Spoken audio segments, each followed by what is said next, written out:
Hey, buddy. Hey, Kelly. How you doing? Pretty good. Forgot I actually need to send this text to my mom.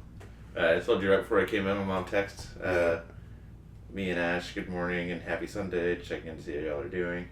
It's funny, she's going to hear this at some point in the week. Yep. And my response is, I'm about to podcast with Kay, then mail the fantasy football trophy to the winner. Ash, still asleep. Exclamation point. Heart. Boom. Done. Expertly crafted. That's how it's done. Yep. Woo! That's how you son. Mm-hmm. She'll text back. Because she doesn't know she's on the pod. What a night. I got to do the trip recap with you. Yeah. That's pretty cool. Yeah, it was pretty cool for me too. Now it's a little bit further away that when I look back on it, I don't remember the bad things as much as I remember the good things. Cool. So that's fun.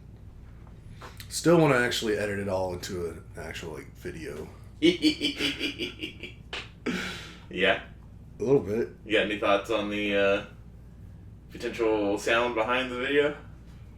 Any kind of songs, maybe? I know some songs and some artists that I absolutely would not use in the video. Creed being the main one that I'm thinking about. Mm-hmm. Nice. Yeah. There's some guy whose reels I see who will find voices. Like King of the Hill was the last one I saw, but just like different cartoon voices mostly. And will auto-tune that Creed song. But it's not Hold Me Now, it's like One Last Breath, I think is what it's actually called. But that's why I thought of that song. Yeah. And then for the rest of the night, everybody had Creed in their heads. Yeah, I did. I didn't have that song. I had another one of their songs. Nice. But yeah. I mean, maybe I'll throw a little Creed in there. But What's the one from the football game that we keep talking about on McAfee? Aaron Rodgers, Packers versus Cowboys. Yeah. I don't know. I don't know enough Creed just like right off the top of my head. Like that's like buried deep inside. We don't have time to think that hard. I mean, the only song that just comes to my mind automatically for Creed is With Arms Wide Open. With arms wide open. Well, I just heard the news today. That's good shit. Definitely the rocket taking off looked way cooler on the 80 whatever inch screen than it did on my cell phone. Yeah. I mean, that was basically what it looked like in real life. That was just super exciting to see. I'm so glad I got to see it and got a decent video of it as well. But I got a space thing in here for us to talk at the end if we have time. Mm-hmm. Yeah. So you didn't just recap the going to the Bahamas trip. Yeah. With photos and video. You also recapped going down to Dripping Springs. Yep. Went to Dripping Springs for work this past week. Which went okay. I did, something, kind of interesting happened to me on the trip. Mm-hmm. I mean, you know all this already, but I'm just saying it again for the pod's sake. Yes, documented for the people in this room. I knew I was going to rent a vehicle to drive out there because mine is on its last legs and I'm getting ready to buy a new vehicle. And I was like, most of the people from my company that were coming to this thing are not Texans. They're from other places. And you know what? I was like, you know what? I'm gonna lean into being a real hard Texan. And I decided to rent a truck. And I reserved a Dodge 1500, Ram 1500 truck, which is it's a big truck, but it's not like the biggest that they have. Mm-hmm. But when I got there to pick it up, I guess they didn't have a 1500 there at the time, but they had a 2500, which is like there's only like one little step higher, and then that's when you get into like dualies and like the real biggest trucks. Oh. But this 2500 was a massive truck, and I really might be a truck person now. Yeah. I love driving that truck so much. Like I got excited anytime I had to just go drive somewhere. Mm-hmm. You got to use that 4-wheel drive? I got to use the 4-wheel drive because I was in the hills and it got wet and I was starting to spin my tires a little, so just pushed the button, went into 4-wheel drive, and it just took it like a champ. Mm-hmm. And plus, where I was actually staying, the Hill Country Casitas, it was kind of like you had to turn off the paved road, and then you went down like a dirt gravel road, and then like all the little casitas were off of dirt gravel roads. Yeah. And it was also hilly, like the dirt and gravel roads. So sounds not dissimilar from that one time in Colorado. Like, here's a road, and now here's just a road into a community of good luck getting where you need to go. Yeah. Yeah, very, very similar to that. But yeah, the 4-wheel drive was just awesome. And, but yeah, so now I'm seriously thinking about getting a truck. Mm-hmm. Because the car that I wanted, I mean, I've been wanting a Chrysler 300 for similar-ish, like, value that I see that I would get out of the vehicle. The 300s are a little more expensive than some, like, decent trucks. Mm-hmm. Aren't the 300s also discontinued? I don't think so. Okay. I think or if they are, they, like, last year was, like, the last year they produced them. But I'm pretty sure that they're still in production. Or maybe they took a year off and then they came back. Oh, okay. Maybe that's the thing. Because I imagine that would end up being a pain in the butt. Like, I need to go get whatever replaced, and they're like, they don't make that anymore. Well, the thing is, from what I've read, is that, like, they've made so many 300s that, like, it's one of the easiest cars to get fixed because there's just parts everywhere. Plus, they're GM parts, so it's not like a lot of them are bespoke to the 300. Like, the Dodge Charger is the, like, sister vehicle to the 300. It's like the same chassis, a lot of the same innards. I love that. So, I mean, that's one of the reasons that I was drawn to the 300 is it, like, if you need repairs, it's going to be easy and cheap. Okay, good. That's right. But still, like, I don't know, a truck would be pretty sweet. If I find the right one at the right price, I might take that over the 300. Mm-hmm. The gas is a concern a little bit. But the thing is, I don't have to commute. Yeah. So the truck, I just only use it for little things. Or I guess if I wanted to take it on a road trip, it would just cost more in gas. But, yeah. Just a consideration for if you do a trip, yeah. Mm-hmm. But I mean, even now, like, renting cars is relatively cheap. Yeah. So if I'm going to do a road trip, I might just as well take a rental car. So the thing today that I want to look into is how much insurance costs for trucks versus cars. Interesting. Because I've never looked into that, and I've really been trying to not forget that I'm going to have to equate for...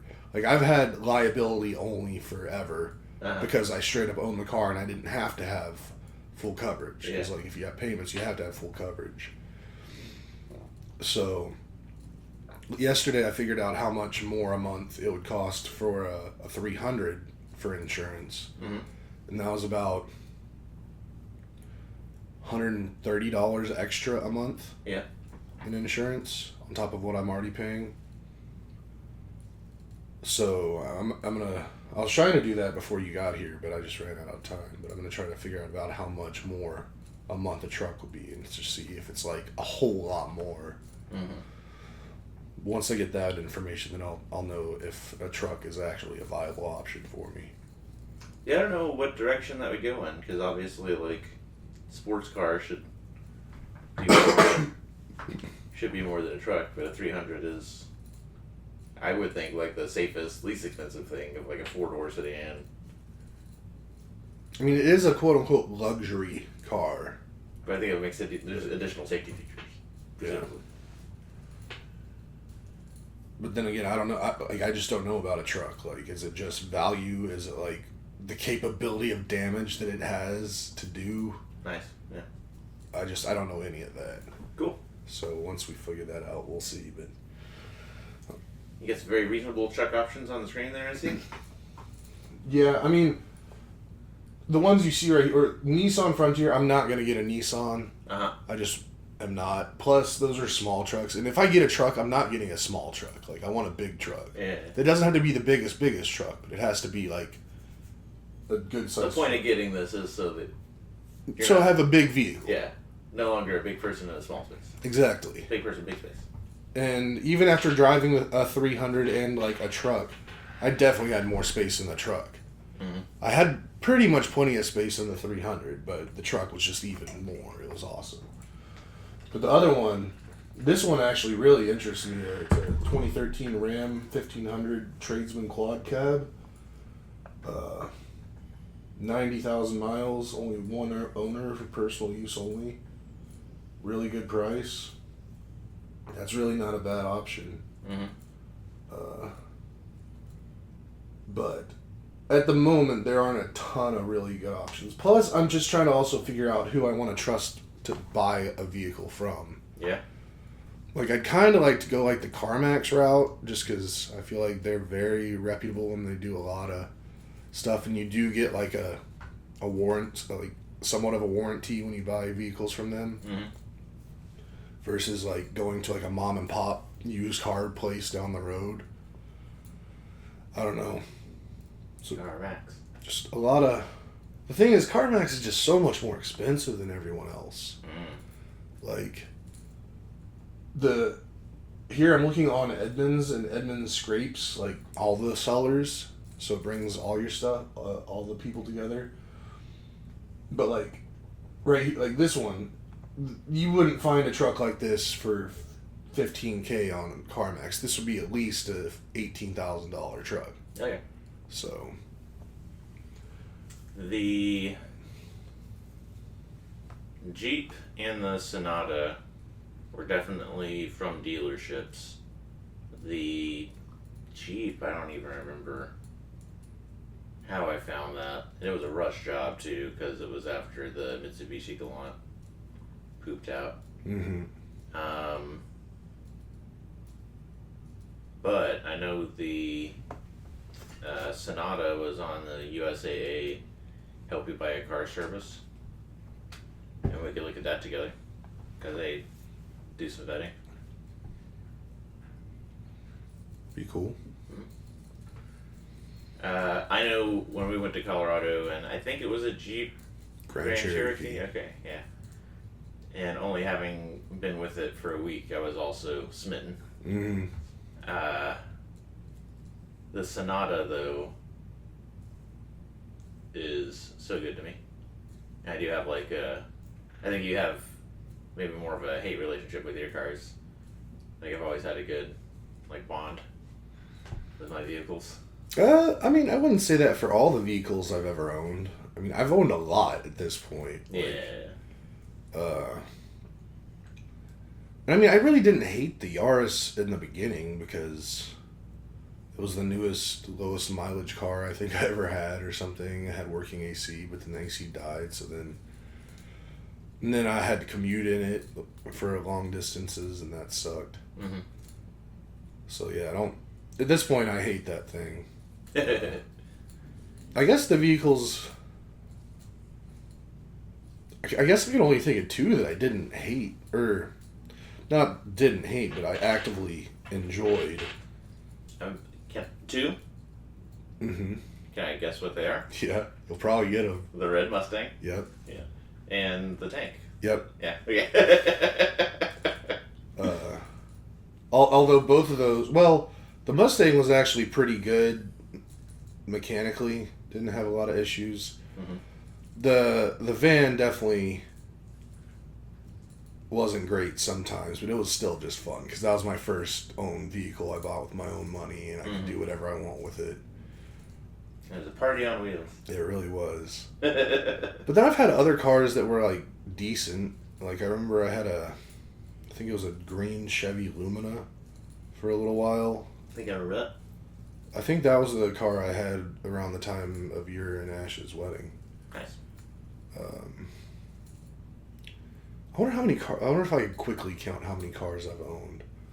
First was van, second was the Mustang, third was. I don't think it was technically mine, but I drove for a while my dad's or my brother's Buick LeSabre. I had that. I think then next was the Chevy. Whatever I just said, Lumina. Oh, I had that Mercury. I've had a Mercury Mystique, and then even before that, I had another Mercury. Something. My uncle gave it to me for free because it was basically a junkyard car, and actually got totaled. Someone hit me in it. So I had the two Mercuries, and then eventually I got Jeremy's old Kia when he upgraded, and then Kia to the Yaris. So I guess I've owned 9 cars. Nice. Pretty much. Yeah. Sonata, the Jeep, after the Jeep needed some repair that I was like, I'm just going to get a new car. Yeah. Because I was repairing it like it felt like every other month. It like cost like $500, $800 or something. Yeah. And then the Jeep I got after the Mitsubishi Galant. I want to say like through a rod. Like some. Gotta buy a new engine thing. Yeah. Maybe it was a transmission. But that was a mess. Like, I definitely lost some stuff. Because had that at the apartment, and somehow, some way you could tell it wasn't drivable. And they just towed it away, and I had to, like, go to the tow yard or whatever and get all my stuff out of it. And they're like, you're not gonna get it out? And I was like, no, I'm just gonna get my stuff out, thanks, bye. But I ended up leaving, you know how, like, I'm a fucking mess with my cars. I left a bunch of stuff in that car. And then I think before that was the Saturn that I totaled on the way to Austin. One rainy night. Yeah. Yeah. That's 4 cars. 2 of which met disastrous ends. But, the Jeep, a lot of adventures and misadventures in the Jeep. And the Sonata's been like I'm an adult in a 4-door sedan. Yeah. How long have you had that Hyundai now? It must have been 2018. I thought you had it longer than that. Nah, I started Informatica with the Jeep, and that was 2016. I guess that's right. Yeah. Yeah. Cars. Oh yeah, and it's been 6 years because the car note was a 6-year loan, and paid that off in 2024. Yeah, 2018. Unless it was a 5-year, and then it would have been 2019. But I'm pretty sure it's 2018. And a 6-year. It was used when you got it, right? Yeah. What year is it? 2017. Okay, so it was like barely used. Yeah, it was very recent, which was also like pretty cool for me. My thing with it though, when I went to, I had like I didn't want silver because the Galant was silver, and I wanted it to have a backup cam. And it is silver and it doesn't have a backup cam. But it's just such a charming car. Charmed me. It is interesting how attached you got to that car. I don't feel its personality personally, but Oh yeah, I totally do. that's why it's not my car. Yeah. And like I've honestly thought about, I looked into Sonatas because you have one, and it seems like it hasn't given you too many issues. Not at all. And then, I mean, the whole reason that I even gravitated towards the Hyundais are Ash getting her Genesis Coupe. Yeah. She loves that car. And it has also not given us hardly any issues. Like, early on, we had to get, like, some AC component replaced. I was like, that's expensive. But it's pretty good since then. Yeah. Although I think now she has the engine mount issue that the Jeep had of the rubber bearings or whatever that it sits on in the frame just being deteriorated, so the shaking of the engine is shaking on the frame. Yeah. Yeah. So we'll see. Time for her to get a new car. Yeah. Although I don't think... Well, she's had hers longer than you had yours, haven't you? For sure. Oh, yeah. Hers is a 20... It might be a 2010 that we got in 2013. What? And she just had, before that, the Mustang? Yeah. And the Mustang similarly kept having to be repaired. And I was on deployment, I'm pretty sure, when I was like, just drive the Jeep. And for a while when she had both, she not rented out, but like somebody at work couldn't get to work and she was like, take me to the Jeep. But yeah, by the time I came back from deployment, it was just the Jeep. And then we were flush with cash. I'm like, buy you a car. And then her thing was no white cars, and she got a white car. Yeah, that's one thing too with trucks. Like, I really don't want a white truck, but the white trucks are like, there's more white trucks than any other color, and they're cheaper than all the other ones. But again, like, my rental truck was white, and I guess by the end I didn't really mind it being white, although like it got so dirty, like without where I was and stuff, like, and it would rain some, like it got pretty dirty. Like, I'd have to like keep it clean and not just make it look like ass. Yeah. Ashley loves her car too, though. I know she does, and that makes a little more sense to me than you and the Sonata. But I guess the more I think about it, the more it makes sense that you and the Sonata go together so well. Yeah, I honestly, just thinking about it, it does really kind of feel like between you, me, Ash, and Jer, and Ash have cars that really kind of do match who you are. It's time for me to get a car that matches who I am. Indeed. I've always been just get the cheapest thing I possibly could just so I could be mobile. I'd never had the like real option to like shop for cars. Yeah. But now I kind of do, so. I think the Sonata was the first car where I had like an option to shop, yeah. And I mean, really, Jaron the Infinity, like, that was his first real time to just really get to choose what kind of car he wanted. So. I think the Honda, I think that was something that Ash had like done a lot of research into already. Because I wasn't home very long before we went out to, I want to say it was like on the way to Lampasas. Like it was. Where you got your car? No, where she got her car. Oh. I got my car from San Marcos. That's right. And yeah, that makes sense. Because I remember she had to have her car towed, I think, back to where she got it at some point shortly after she got it. And I remember it being a big deal that she was like, had to make sure that they put it on a flatbed and weren't going to like pull it onto like two tires for that long, and the wear and tear on her tires. Okay. Yeah.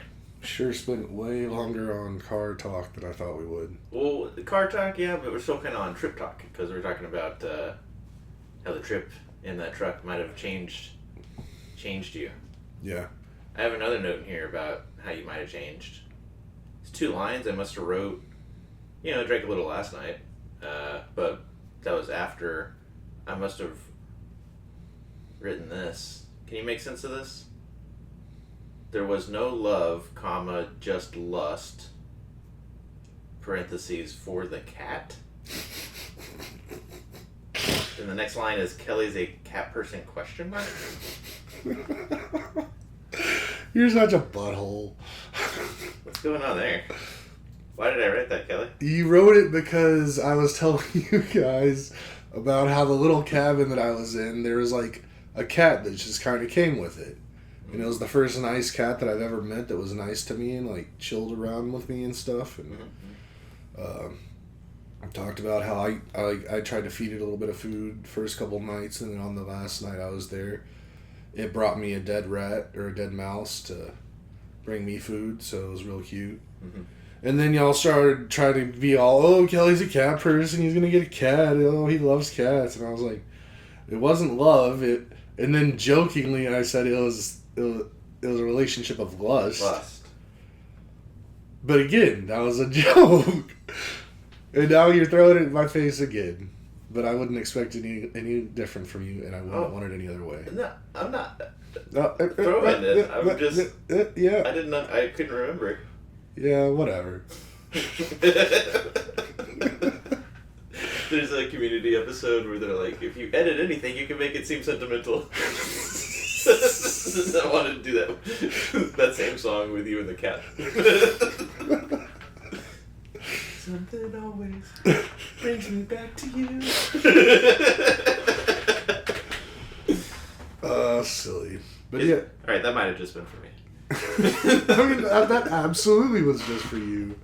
Something else we worked on while we were together after this, scooping up, collecting the trophy, taking it to UPS to get sent down to the champ.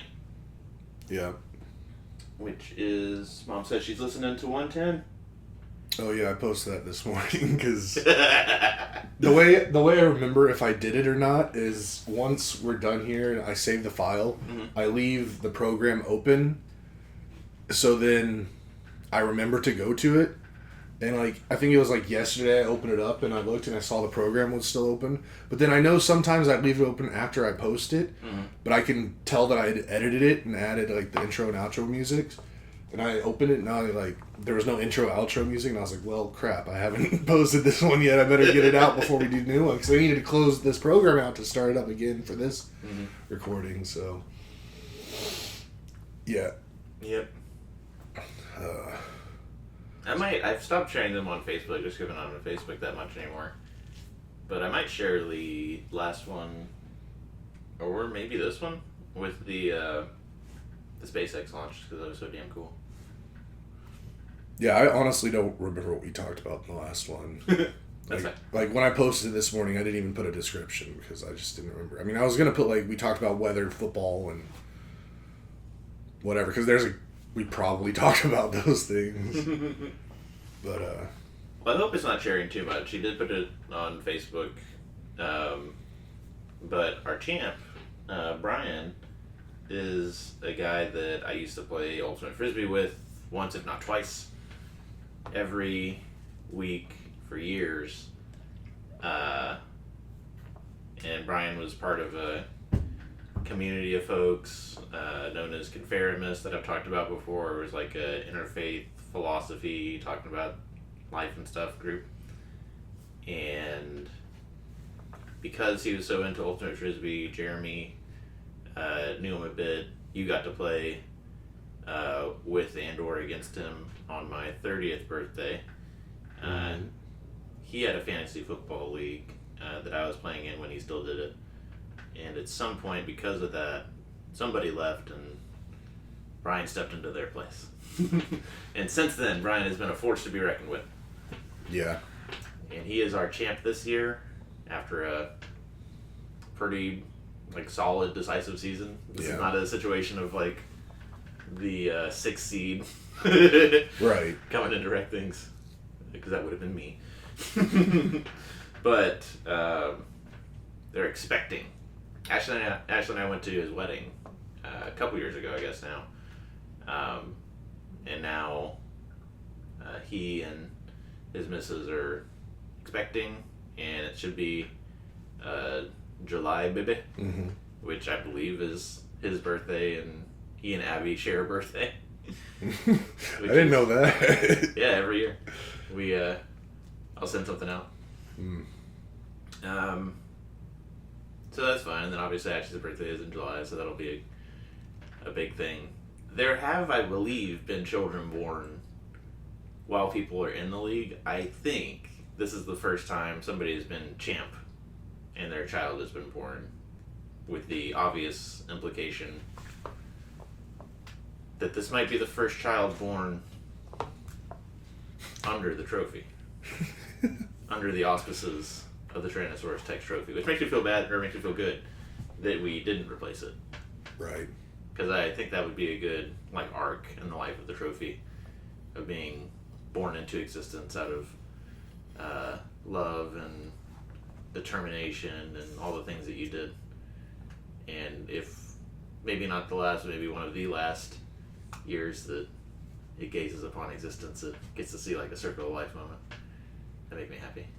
I mean, it's always going to exist. I'm not going to ever just throw it away.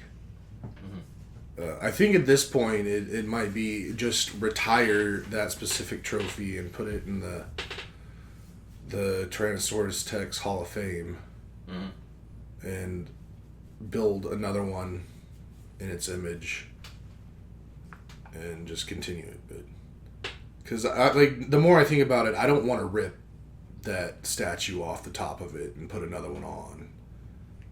The one underneath is probably not gonna survive that. Yeah, I don't think it would. I mean, I think it would be a pretty. I guess I could probably do it if I had the right tools, but I don't think I have the right tools. I think I need a bandsaw, and then I could But anyway, I don't want to destroy the trophy. Yeah. So, but again, being the active representative of the current champion, I think its time is close to numbered. Yeah. But I like the idea for, almost a year. Well, I guess from July to this time in 2026, just every time that baby comes into the house, gets to look up and... Oh. Didn't you say you were going to ask Brian to have the trophy in the room when the baby's being delivered? Yes. Yes, I will ask that. Yes, I did say that. I may or may not ask it. But step one is getting the trophy to him. I don't think we should ask. Be bylaws. If you get the opportunity to have the trophy in the room with you, that'd be pretty sweet, but you don't have to. I think it'd be a no-brainer for either of us. Absolutely. Yeah. Oh, but he's haikus.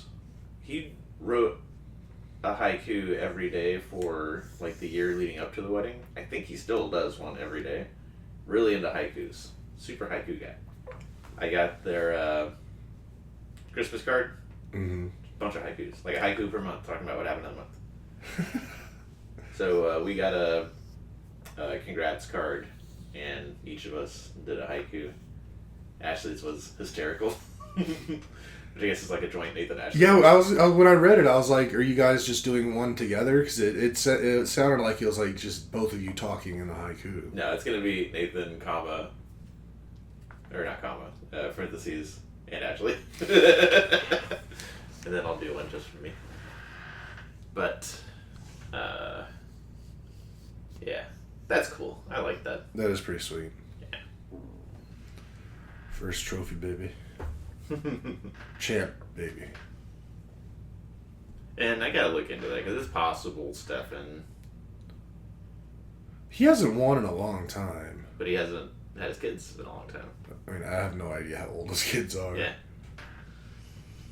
Younger than 10. Maybe we could send the questionnaire out. How many of you dummies had kids? Yeah. Without the trophy in there. Although, yeah, it was Stefan. If it was him, it was before there was a trophy, I think, right? Yeah, he's never got the trophy. No, he got it once. He won it the year after I created it. I created it when I won. Okay. Then he won the next year because I remember he did post some pictures on Facebook of him with the trophy. He took it to Fogo de Chao. Snap. And then that's when That's right. I think I won the year after, and I was like, I'm going to show him. I'm taking it to Vegas. Yeah. Sweet. So, yeah, he definitely had it. The trophy physically. Nice, my bad. Was one of those children born under that trophy? I mean, I feel like he's the kind of guy that would have had the trophy in the room with the child, too. Unless Shara just was like, absolutely not. Cool. Alright. You see well, yeah, I can see it. I had one more thing that was of interest. Do it. We're not that deep. Alright. We've talked before about this or this adjacent. Let's see if this works when I press play. Breaking space news, absolutely insane and announced this morning. Scientists sent a spacecraft to an asteroid 63 million kilometers away, grabbed a chunk of it, and brought it back to Earth. And they've analyzed the sample, and the results of what is on this asteroid are in. Basically, scientists think that this asteroid used to be part of a much bigger object, like an ancient planet or moon in the early solar system, and this chunk broke off from it. On Earth, life uses these 20 amino acids to create proteins. They found 14 of these 20 amino acids on this asteroid. So you know these 5 nucleotide bases used to make DNA and RNA? Guess how many of these 5 were discovered on the asteroid? All of them. They found all 5 of the building blocks for DNA and RNA on this asteroid. They also found 11 different minerals that form as water-containing salt evaporates. Salt water. It's also rich in carbon, nitrogen, and other organic compounds that are essential to life as we know it. All of this means that the object that this asteroid came from had the building blocks for life and probably a salty ocean. It was probably an ancient ocean world, and this asteroid is just a messenger carrying on its history. It's also possible that asteroids just like this are what brought life to Earth in the first place. Boom. Woo! Space. I just think that is so cool that we've got the tools and technology. Like it's how everything stacks on top of everything else. It was already super cool that we sent a thing from here to millions of miles away, but that thing had the ability to like send a smaller probe and then take samples. Like it was already crazy when we were getting pictures of moons around planets of like, we got the thing off our planet. We built the thing. We got the thing off our planet. We got it to this other planet. We deployed a thing that took a picture and then got that picture back to us. Wow, that's pretty cool. This is like many orders of magnitude more cool than that, of much further away, and then scoop up some of that stuff and then get it back to the thing that brought you here and then go back to Earth and then land, and then we'll analyze that. And then the cool thing that came out of all that is, on this asteroid we picked and flew out to and picked stuff up from and brought back home, there's all the stuff to make life. Mm-hmm. And it's just bananas. Like, we've come so far, and that whole... I still think consciousness is like a bunch of gates to get through that don't mean that just because there's life, there's consciousness. Mm-hmm. But, I mean, life could be life everywhere. Everywhere there's salt water. Yeah, there's probably definitely a lot more life out there than we think. And I don't know, what's interesting to me is how it's, like, the thought of what this life would look like. If it's made from the same building blocks that we are, and everything on this planet, like, I guess whatever planetary environment they're growing on, like, I can't imagine they'd look too, like, alien to us. Mm-hmm. Like, yeah, they might not look exactly like stuff we have, but if it all comes from the same stuff, like, I don't see it being, like, anything completely unrecognizable. We've got all kinds of diversity right now, and we're aware of, like, through fossils, diversity and what stuff at least like what shapes things may have been, and if we take some artistic license with skin and feathers and all that. Mm-hmm. But like I think a Cambrian life, like the horseshoe crab looking things. Yeah. None of it is too like crazy to us. I don't think. Maybe somebody seeing a specific type of bug or fish would be like, that is an alien. But I think most fish look like fish in a range. Yeah. I mean, there's definitely some alien looking stuff in the ocean. Like that what's it called? That giant fin squid or something? That thing that like they found 20-something thousand feet down that like had those super long dangly things. Mm. And it looked like an alien head kind of. Okay, I know what you're talking about. Okay. I was gonna find it, but if you know, you know. Like, but yeah, I think in the water all that stuff can happen, but I don't think any like land based you'd find like things looking like that on other planets walking around unless it's like the gravity's just so whacked out that creatures of different proportions can be moving around because there's not as much gravity and whatnot. I don't know, it's just an interesting thought. Yeah.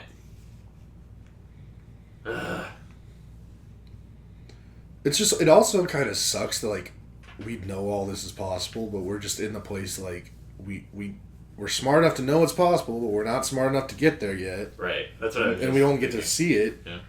in our lifetimes, but still pretty sweet. Hopefully there's some crazy stuff in the solar system we've yet to know about or see or find. Yeah. One of those Jupiter moons. I'm really hoping that once we put some people on Mars that the Martian underground people come out to visit and we start getting to know them. There's some Mars photo that sparked controversy this week that like that's clearly a structure. It's a rectangle. Rectangles don't happen in nature. Yeah, they do. I think they do. Yeah. I think they can. Yeah, they're not common, but they definitely do happen. I can find it. I'm pretty sure I know what you're talking about. I mean, stuff like that pops up It does all the time, every once in a while. Like, it drives me crazy when folks act like they shut down Wright-Patterson because of drones. Like, there's some kind of crazy drone thing happening. Like I would be more sympathetic to that if they hadn't been closing down airspace for drones for like as long as there have been drones. It's not some new thing, right? But I remember, I think it was maybe in like the 90s, we got that image from Mars that like there's a rock formation that looked like a face just staring up into space. I know exactly what you're talking about. Yeah. But yeah, wasn't it this year now, or is it next year that we're supposed to have a Mars mission going out? Well, who knows anymore? Well, yeah. What do you think? Oh, no, I think Moon. I think Artemis mission. I think that's the last Okay, I think, yeah, that is the next one. Yeah. And we're early in 2025, but I think that they were going to push out to 2025. Yeah, I mean, I think the SpaceX's Starship that they've been testing, I think that's the thing that's supposed to take them there. Mm-hmm. Is that the thing that broke up most recently? Yeah. Yeah. Have you seen all the the craziest photos of that? No. So, there is the rocket, and then there's the actual vehicle that the rocket gets it off of Earth, and then the Starship would take it to the moon and back. Mm-hmm. My understanding, correct me if I'm wrong. The rocket got back just fine. Yep, they caught that thing in the chopsticks. Yeah. Oh yeah. Okay. Yeah, that's the one that doesn't just return to its own boat, which you also saw on your cruise. Mm-hmm. But the one that the chopsticks is just so nuts. It seems like it would break it every time. But the heavier one, the bigger one, they catch with chopsticks. Yeah. But the Starship part that's supposed to take the people broke up for whatever reason. I've seen this thing is coming off of it that shouldn't be. But whatever, it did that. And I forget if it took off from Texas or yeah Canaveral, but it broke up over the Caribbean and it looks just like so many different movies, like Gravity, like there's a Star Wars video game where like one of the spaceships breaks up in orbit, and then the two fighters are chasing each other on the planet underneath it, and like the starship is coming down, which kind of is exactly what happened here. But it looks like out of a movie, and somebody took photos of it that, like, when you're watching the videos of it, you can try and count all the individual like streaks that are going through, but you see the big ones, but then there's a lot of smaller ones. Somebody took some like really high res photos of it. It's gorgeous because all these exotic metals burning in crazy temperatures. It's all the different colors you can imagine. But that was, I'm glad nobody got hurt, I think. But pretty cool. Speaking of getting hurt, I guess just might as well do this for documentation purposes. Flying's getting pretty dangerous these days, it sounds like. Yeah. It's been a thing for a long time of the air traffic controllers just working way more than they should and being stretched. You know, maybe we're eating shit over it right now. Yeah, I mean, it is, like, you honestly think stuff like this would happen more often. I mean, at least I kind of would, just with the sheer number of flights that happen per day. But it is wild how it was, like, I think when the first crash happened, the one in Maryland or whatever, D.C. In D.C., yeah. I think the last major crash in the U.S. was, like, 15 years ago or something. Yeah, they were saying 16, 17 years ago. Yeah, which is pretty good stretch, but then to have like two just so close to each other. Yeah. And they're probably totally different. Like the DC one is one that folks have been warning about for a long time because obviously I flew in and out of that airport a lot for years. But the setup of it, you might know more about it than I do with all of the flying that you do, but the airspace is restricted, and because of how you can land, it's not like open skies all around it, so you can do whatever you want when it comes to getting approach paths. The corridor for approach is limited. Right. And everybody wants to go to that airport because it is like down the street from the Capitol, basically. Right. So, especially people in Congress and like associated with like the Pentagon, which is on the other side, but also like right there, are like, we need as many flights as we can get to this airport, and they've expanded Reagan and they've accommodated to have more people and planes that can land there, but obviously you can't just increase the size of the air around you. So they're just cramming as many flights and as much as they can into the limited corridor that they have. And, like, a lot of folks have been like, this is bound to happen because you've got just so much going on in such little space. Even here in Austin, we don't have, like, the same restrictions they do. We've had, like, a couple near misses. Yeah. Yeah. Although with the DC one, that one's a little more what happened there kind of situation than the second one to me, just because of, I mean, it was an Army Black Hawk. It was pretty much the one at fault that caused the whole thing. Like, Yeah. Come on, Army, what are you doing? Like, what's up with your Black Hawk pilots? From what I've seen, this comes up with those drones all the time, where people think a drone is right over them, but it's actually a much larger plane, much further away. From the Black Hawk's perspective, the small jet would have been going from left to right at pretty good speed, but also with the city right behind them. So when they're saying like, have you heard the No. air traffic control?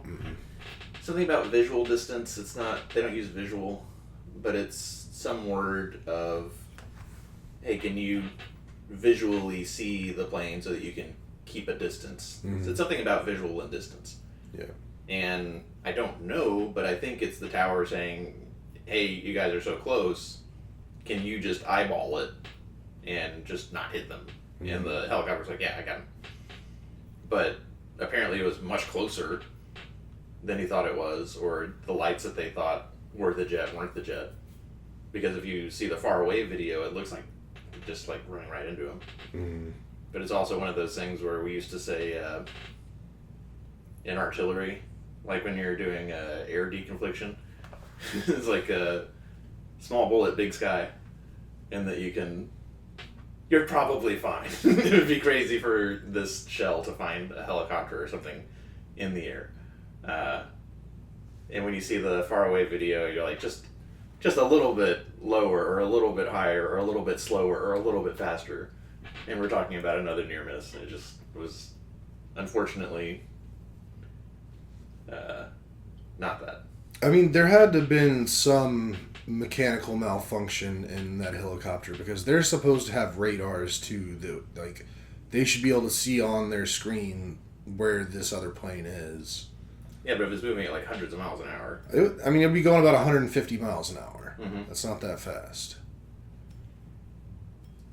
I don't know. It's just sad. When you get a chance, listen to the air traffic controller talking about it, because I do think that they're like off tools and just totally eyeballing it. Well, the thing is, I don't think you can really do that at night. I could imagine it being very difficult, yeah.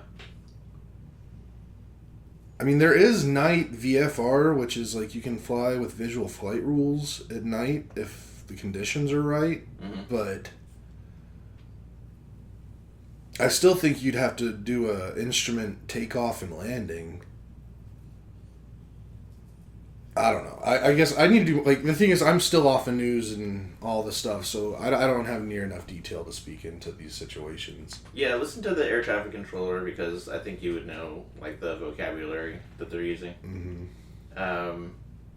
And then, what else? Oh, did you hear that the air traffic, there's supposed to be 2 different air traffic controllers, one for helicopters, one for planes, and that it was the same guy doing both? I didn't hear that. Yeah, that's not cool. I wouldn't think so. Like, maybe in a place doing less business. My dad had a relative back in the day that was an air traffic controller, and my dad used to say how stressful of a job that was for that guy. Mm-hmm. And I mean, it's known that air traffic controlling is one of the most stressful jobs there can be. But then, yeah, I mean, just not having enough controllers, not willing to employ enough controllers. You're going to need human error. There's a airport, not SFO, but in the same region, and somehow they're related, where all the air traffic controllers were like, we're done. Like, we're not going to be responsible for the next one because we are, like, stretched to the limit. Mm-hmm. So, I mean, that can't happen. That can't happen at scale. Like, that would be terrible. Yeah. For a while, my dad was pushing me to try to go be an air traffic controller, and I was like, no way. Mm-hmm. That does not sound like fun at all. Nah. I do follow this one YouTuber. He's a 747 pilot, mm-hmm. and he puts out weekly videos about different stuff, but he does a lot of, he reacts to incidents, and he breaks them down from the pilot's perspective. Yeah. I'm sure he'll be putting one out. I think he drops them on Sundays. I'm sure he's going to talk about the DC incident, and then I'm sure he's going to have to talk about the Philly incident, too. So all I know is the video of the crash. I have no idea how it happened or why or the lead up. Same. I have no idea. I have zero information about that. Just the last thing on the Reagan Black Hawk DC one. That Black Hawk and the unit that it was flying with it's not just any random National Guard or even Army setup. Our National Guard has helicopters at our airport, mm-hmm. where they just do training all the time. It was actually the group that flies people from Congress and important people like everywhere they need to go, and is like plays a very specific role in contingency operations. Like if they're like nukes are going to be here in 10 minutes, like that helicopter, that unit is the unit that's supposed to like get out the president and Congress and all that. So in a world not very dissimilar from ours, like that also could have been like some important people in that helicopter. Right. Although presumably that helicopter could have been going to pick up important people. I guess it wouldn't just be like in there. Right. And also like it was a training mission, but it wasn't a training mission of like, this is my first flight. It was like 500 hours was the least experienced person in there. No, man. Helicopters. Just can't trust them. Yeah. The Philly one was nuts, though. Like, the DC... Like, both aircraft went down, like, in the Potomac, like, the river that separates the, like, Virginia from DC, and the airport from DC. The Philly one, though, I guess the jet had, like, just taken off and just crashed in a neighborhood. Where, like, there's restaurants and... Like, it landed in a street. And people on the ground lost their lives, and the video is nuts. Have you seen any of that video? I haven't seen a single thing about it. Because of where it landed, there's countless videos of that. Okay. See, I knew so little. Like, I didn't know what even kind of airplane it was that crashed. So it looks like it was a small plane. Yeah. My understanding is one of those like small jets that they'll use to ferry patients and organs and stuff in like a medical context. Medical transport jet.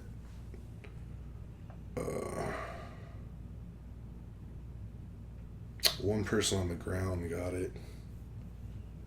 Oh, that's so wild. A child was returning home after receiving care in a Philly hospital. Oh man. Learjet 55. That's what that is. Oh, really? Yeah.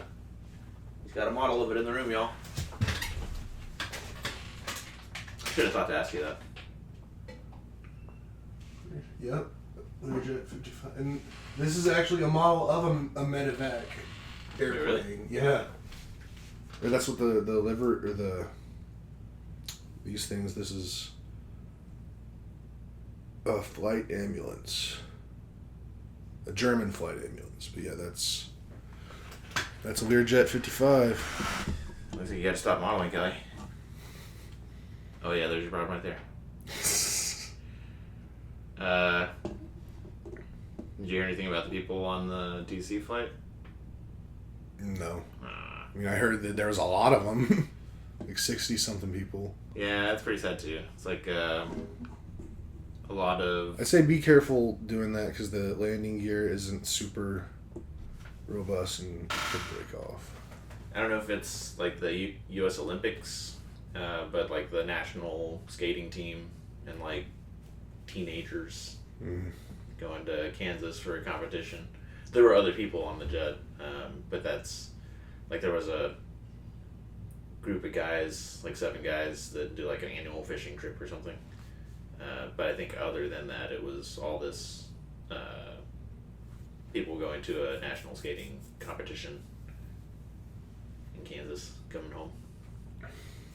I guess I did see like one headline that I just scrolled past that it talked about like some Olympic skater, why they decided not to get on the flight that then ended up crashing or something.